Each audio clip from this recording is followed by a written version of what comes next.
بسم اللہ الرحمن الرحیم۔ ناظرین، پروگرام کرنٹ افیئر کے ساتھ آپ کا میزبان سید آصف علی حمدانی حاضر خدمت ہے۔ ناظرین،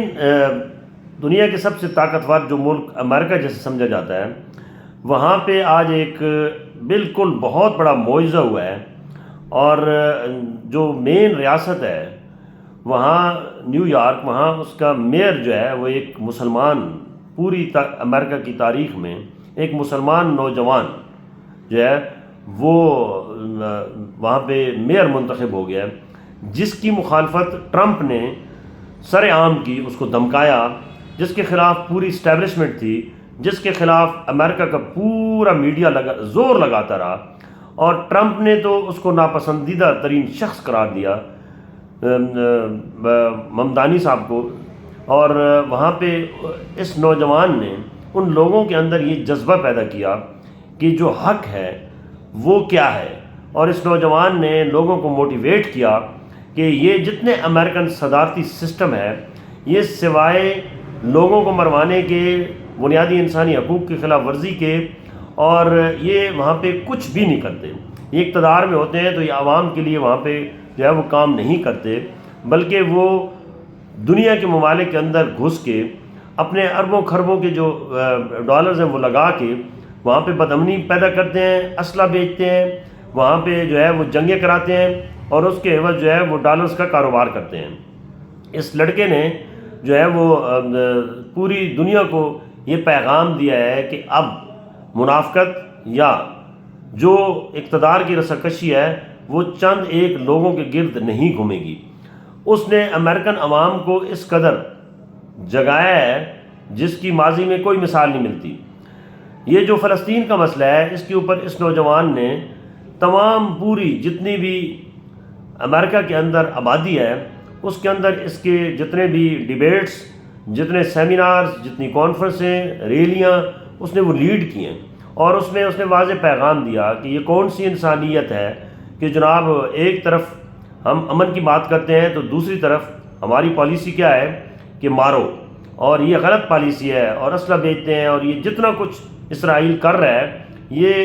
امریکہ کی ایما پہ کر رہا ہے، اور ٹرمپ کی پالیسیوں کے خلاف اس لڑکے نے کھول کے مخالفت کی ہے۔ وہاں پہ اس نے آج فخریہ انداز میں ایک سمجھ لو کہ وہاں کے عوام نے 56% جو ہے وہ ووٹ دے کے اس نوجوان کو کامیاب کیا ہے۔ جو پاپولرٹی ہے، جو گراف ہے جس وقت یہ کیونکہ امریکن صدارتی نظام کے اندر صدر بننے کے لیے جو پبلک سے ایک رائے لی جاتی ہے، 50% آپ کی پاپولرٹی ہونا لازمی ہے۔ جس وقت یہ ٹرمپ دوسری مرتبہ بنے ہیں تو یہ 50% سے زائد جو ہے وہ ان کو ووٹنگ ہوئی، اور یہ صدر منتخب ہوئی ہے۔ اب جب جو نیا سروے آیا ہے اس میں کہا گیا ہے کہ اس کی پاپولرٹی جو ہے وہ گر گئی ہے، اور یہ اب 45% پہ آ گیا ہے، جس سے آپ اندازہ کریں کہ یہ کتنے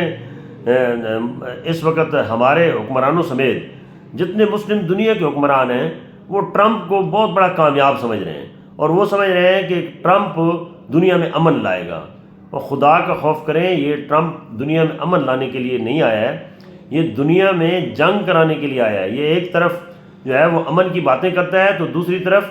جنگی معاہدے کرتا ہے، جنگی جو ہے وہ مشقیں کرتا ہے، جنگی طیارے جو ہے وہ مخالف ملکوں کو پرووائڈ کرتا ہے، جس کی زندہ مثال ابھی انڈیا کے ساتھ ہے۔ ایک طرف وہ مودی کو ہر پبلک فورم پہ جتنے بھی اس کے انٹرویوز ہوں یا پبلک وہ ٹاک ہو، میڈیا ٹاک، اس میں وہ ایک ہی بات دہراتا ہے کہ 7 رافیل جو ہیں وہ پاکستان نے گرائے ہیں۔ یہ صرف پاکستان کو ایک سمجھ لو کہ خوش کرنے کے لیے اور انڈیا کے اوپر پریشر ڈیولپ کرنے کے لیے یہ سارا وہ ایک ڈھونگ اس نے رچایا ہے ٹرمپ نے، اور صدر ٹرمپ نے جو کھیل کھیلا ہے یہ اس کے گلے پڑ رہا ہے۔ اس کی پاپولرٹی کے ساتھ ساتھ وہاں پبلک کے اندر بھی بہت زیادہ غم و غصہ پایا جاتا ہے، اور امریکن پبلک سمجھتی ہے کہ یہ ہمیں بیوقوف بنا رہا ہے، اور یہ ٹرمپ جو کچھ کر رہا ہے یہ امریکن مفاد میں نہیں ہے، بلکہ امریکہ کے خلاف نفرت پیدا کی جا رہی ہے، کیونکہ کہیں پہ کوئی جنگ شنگ نہیں رکی ہے۔ آپ جہاں جہاں پہ بھی دیکھیں جنگ جاری ہے، ابھی بھی غزہ کے اندر مسلمانوں کا قتل عام ہو رہا ہے، اسرائیلی جارحیت وہاں ابھی بھی ہو رہی ہے، ملبے کے نیچے لاشیں نکل رہی ہیں، اور ایسے ایسے خوفناک اور دردناک اور اندناک قسم کے جو ہے وہ واقعات سامنے آ رہے ہیں جن کی جو ہے وہ بیان کرتے ہوئے بھی بندہ لرز اٹھتا ہے۔ تو ٹرمپ کو ایک مسلم لڑکے نے یہ بات واضح کر دیا ہے کہ آنے والا مستقبل جو ہے وہ نوجوانوں کا ہے، اور یہ تبدیلی انٹرنیشنل لیول سے یہ باقی ملکوں کے اندر بھی جائے گی۔ اب یہ لڑکا اپنی جو ہے وہ وہاں پہ کابینہ بنائے گا، اور ظاہر بات ہے ایک میئر کی حیثیت سے، اور سب سے پاورفل میئر پورے امریکہ کا جو ہے وہ نیو یارک کا ہوتا ہے، اور یہ نیو یارک کا اگر یہاں پہ پورا ایک سسٹم بنائے گا اور ڈیلیور کر گیا۔ اور ایک بات یاد رکھنا کہ جو اس نے آج فخریہ طور پہ کہا کہ I am a Muslim, I am a socialist, ٹھیک ہے، اور واضح طور پہ کہا ہے کہ میں یہاں پبلک کو جو پرابلمز ہیں وہ میں سالو کروں گا اور ایٹ دا اسپاٹ کروں گا،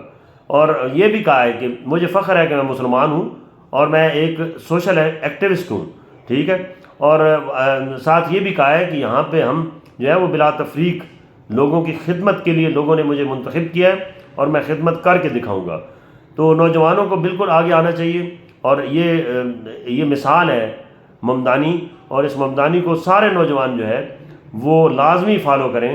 اور اپنے اندر یہی اسپرٹ پیدا کریں کہ ہم نے عوام کی خدمت کرنی ہے، اور جتنے بھی چور لٹیرے اور یہ جو خاندانی سسٹم بیٹھا ہوا ہے سیاست کے اندر، اس کو کک آؤٹ کرنا ہے۔ اور تب ہی ہو سکتا ہے کہ تمام نوجوان جو ہے وہ ایک دوسرے کا ہاتھ پکڑ کے، کیونکہ یہ اب تبدیلی پوری دنیا میں آئے گی، یہ بات یاد رکھنا، اور آ رہی ہے، کیونکہ آج کا نوجوان وہ کمپرومائز کرنے والا نہیں ہے، اور نہ ہی وہ کوئی کسی قسم کا اس کے اندر ڈر ہے، نہ ہی وہ خوف ہے کہ جی پتہ نہیں مجھے مار دیا جائے گا یا مجھے پالیٹکس میں ان نہیں ہونے دیا جائے گا۔ اب نوجوانوں کے اندر جذبہ جو ہے وہ بیدار ہو چکا ہے، اور وہ کہتے ہیں کہ یہ فلاں کا اگر حق ہے اس کی خاندان کا حق نہیں ہے بلکہ یہ ہمارا حق ہے۔ اگر وہ خاندانی سیاست موروثی اور خاندانی سیاست کا خاتمہ ہونے والا ہے، یہ بات یاد رکھیں، کیونکہ یہ زیادہ دیر جو مصنوعی نظام ہے، جو ایک نان پولیٹیکل نظام ہے، یہ نہیں چل سکتا۔ لہٰذا اس نوجوان کے آنے کے بعد امریکہ کے اندر اور بھی تبدیلیاں آنے کے چانس ہیں۔ تو صدر ٹرمپ کے لیے ایک خطرے کی بڑی گھنٹی بج چکی ہے، اور اس کی پاپولیرٹی کے ساتھ ساتھ پبلک کے اندر بھی جو وہ اس کی پالیسیز ہیں اس کے اوپر لوگوں نے عدم اعتماد کر دیا ہے۔ بہت شکریہ۔